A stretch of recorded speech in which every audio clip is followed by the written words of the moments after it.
અને તે દી અમે બેનપણીઓ ભેળી વડલાની વડવાયુમાં હિસકતી ખૂણાઓમાં ધ્રુબકા મારતી ઈ મારા રાહડા ગાતીઓ બધું યાદ આવી ગયું. અને ઓલા રાવણથા વાળાને કીધું ભાઈ તું તો બહુ સારા ગીત ગાશો, બહુ સારું વગાડે છે, હું તને રોટલો ઘડી દઉં. એને રોટલો ઘડીને ખવડાવ્યું. ખાધા પછી ઓલો વગાડતો તો ઓચિંતાની દીકરીની નજર પડી. એટલે જે રાવણથો બનાવ્યો હતો ને એનું તુંબડું હતું, એ તુંબડા સામે નજર પડી ગઈ.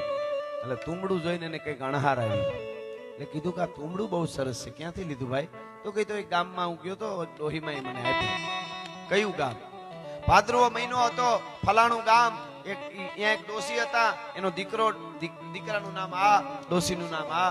નામ દીધું એટલે બાઈ ને એમ થયું હા મારા વીર, મને ખબર પડી ગઈ ડોસી છે ને મારી માં છે. ઈ તુંબડું જે તને આપ્યું ઈ મારો વીર, મારો ભાઈ.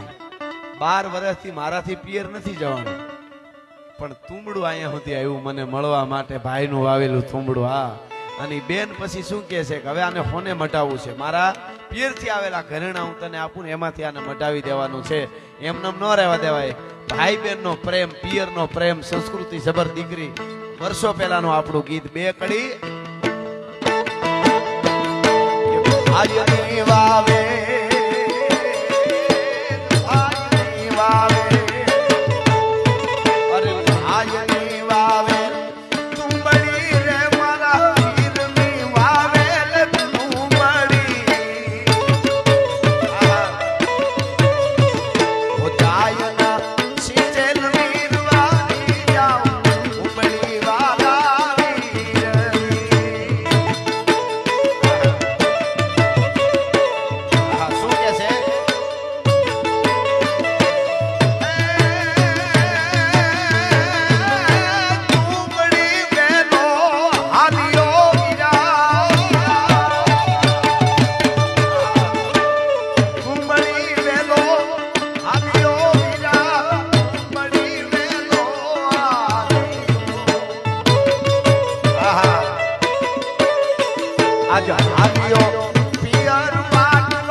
માટી લાગવાની જા ઉપડી વાલા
એવા જ બોદરના સપને આવી એની રાજપૂતાણી બેન.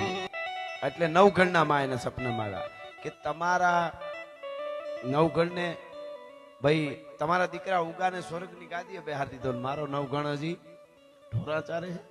અને દેવાજ બોદરે જવાબ આપ્યો. શું કીધું ખબર? કે આયરો ને તું એ જીવોળખશો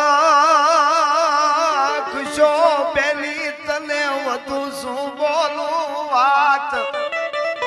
એ જી આયરો ને તું એ ઓળખશો પેલી તને વધુ શું બોલું વાત. એવું જેથી આવશે ટાણું હું તેથી એને દઈશ જૂનાણું. એવું જેથી આવશે ટાણું. અને એ વખત આવીને જેથી ઉભો રહ્યો નવગણને ગાદીએ બેહાર દીધા પછી ઉગાનું બલિદાન દીધા પછી ગાદીએ નવગણને બેહાર દીધો. ઘણા સમય પછી ઉગાના માને વિચાર આવ્યો આયરાણીને હવધીબાઈ ભેડી એટલે કે સોનબાઈ આયરાણી એને એમ થયું કે મારો ઉગો બચપણમાં કપાઈ ગયો તો ક્યાંક આવળી અવનીમાં તો નહીં ગયો હોય ને એમ યાદ વિચારતા વિચારતા નીંદર આવી ગઈ. એને સપનું આવ્યું. એના સપનામાં કોણ આવ્યું? નવઘણના માં. એને શું કીધું? એ આયરાણી તું એ જીથાશમાં દુખી તારો ઉગો માણે સાથ. એ જી આયરાણી તું એ થાશમાં દુખી તારો ઉગો અમારે સાથ. એટલું નહીં, અહીંયા સુની નથી સ્વર્ગની સીમો. કારણ કે ત્યાં ભેળા વાલબાઈ ને